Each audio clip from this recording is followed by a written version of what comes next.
Para a família Smurl, a casa número 328 da rua Chase, em West Pittston, Pensilvânia, era a realização de um sonho americano. Uma casa espaçosa, comprada em 1974, onde Jack e Janet Smurl poderiam criar suas 4 filhas em paz e segurança. Mas eles não sabiam que a casa já tinha outros moradores. Algo antigo, poderoso e territorial, que não queria dividir o espaço. O que começou como uma série de pequenos inconvenientes inexplicáveis se transformaria em uma guerra de 13 anos contra uma entidade demoníaca. Uma batalha documentada que levaria a família ao limite da sanidade e da fé. Esta não é uma história de fantasmas. Esta é a anatomia de uma infestação demoníaca. A infestação começou de forma sutil, quase tímida, como se a entidade estivesse testando os limites da percepção da família. No início, eram apenas manchas estranhas que apareciam e desapareciam nos tapetes e paredes. A televisão recém-comprada pegou fogo espontaneamente. Canos vazavam sem motivo aparente e gavetas se abriam sozinhas. Eram aborrecimentos, facilmente descartados como problemas de uma casa antiga. Mas então os sons começaram. Passos pesados eram ouvidos na escada no meio da noite quando todos estavam em suas camas. Sussurros indecifráveis pareciam emanar das próprias paredes. A temperatura em certos cômodos caía drasticamente em questão de segundos, deixando um frio cortante no ar. Jack e Janet tentaram racionalizar. A casa era um duplex e eles atribuíram os ruídos aos seus vizinhos.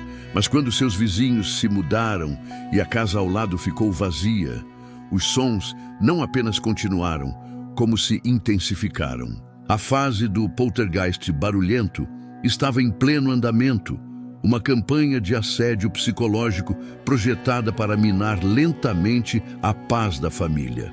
O cheiro de fumaça sem fogo e de perfume adocicado e podre permeava a casa em momentos aleatórios. A família Smurl estava vivendo em um estado de constante apreensão, prisioneiros em sua própria casa, sem saber que o pior ainda estava por vir. O ano era 1985, mais de uma década após a mudança. A entidade, aparentemente cansada de jogos sutis, decidiu escalar a violência. A fase de opressão havia começado. Os ataques se tornaram físicos e pessoais.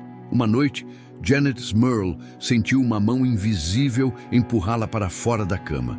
Sua filha mais velha, Dawn, foi aterrorizada por uma figura escura que aparecia aos pés de sua cama. A filha mais nova, Shannon, quase morreu quando um lustre pesado despencou do teto, errando sua cabeça por centímetros. O cachorro da família, um pastor alemão, foi violentamente agarrado por uma força invisível e atirado contra a parede. Mas o terror atingiu seu pico com os ataques diretos a Jack e Janet. Jack relatou ter sido assediado por uma entidade feminina invisível, um súcubo, enquanto dormia.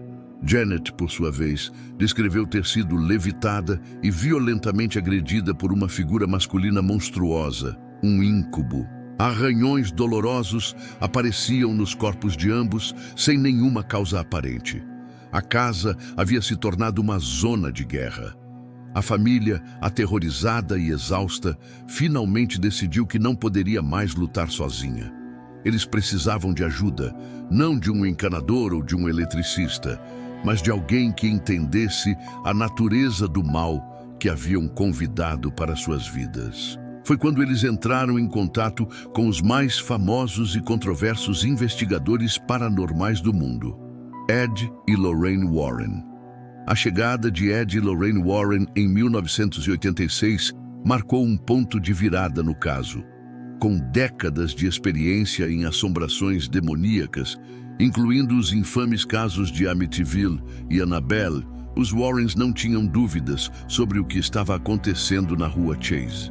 Após uma investigação inicial, que incluiu a gravação de áudios com batidas e vozes e a visão de Lorraine de uma escuridão negra permeando a casa, o diagnóstico foi sombrio.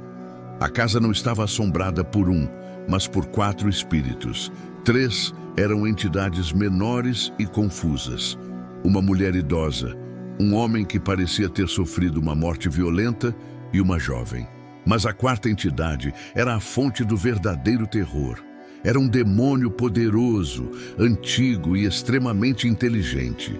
Segundo os Warrens, este demônio estava usando os 3 espíritos menores como um peão em seu jogo, manipulando-os e se alimentando da energia do medo que a família produzia. Os Warrens tentaram provocar a entidade usando orações e música religiosa e a resposta foi imediata e violenta. Batidas retumbantes ecoavam pelas paredes, a temperatura despencava e os ataques físicos a Jack e Janet se intensificavam.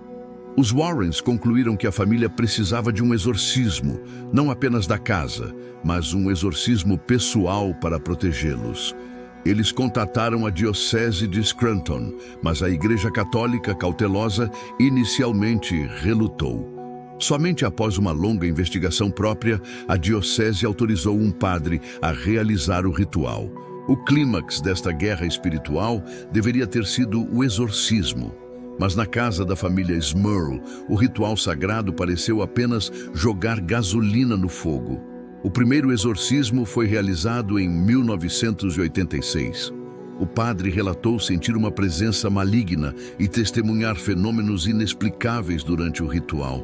Por um breve período, a casa ficou em silêncio, mas a paz foi curta.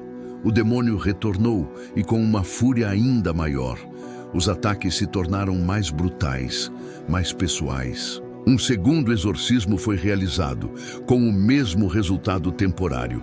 A família Smurl, agora no centro de um furacão midiático, tornou-se prisioneira não apenas do demônio, mas também da atenção pública. Céticos os acusavam de fraude, de buscar fama e dinheiro. Mas a família insistia que sua aprovação era real.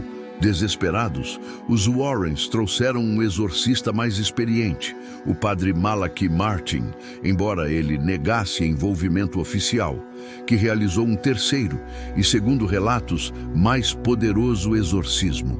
Mas mesmo isso não foi suficiente. A família chegou a uma conclusão aterrorizante. A entidade não estava apenas ligada à casa, ela havia se apegado a eles.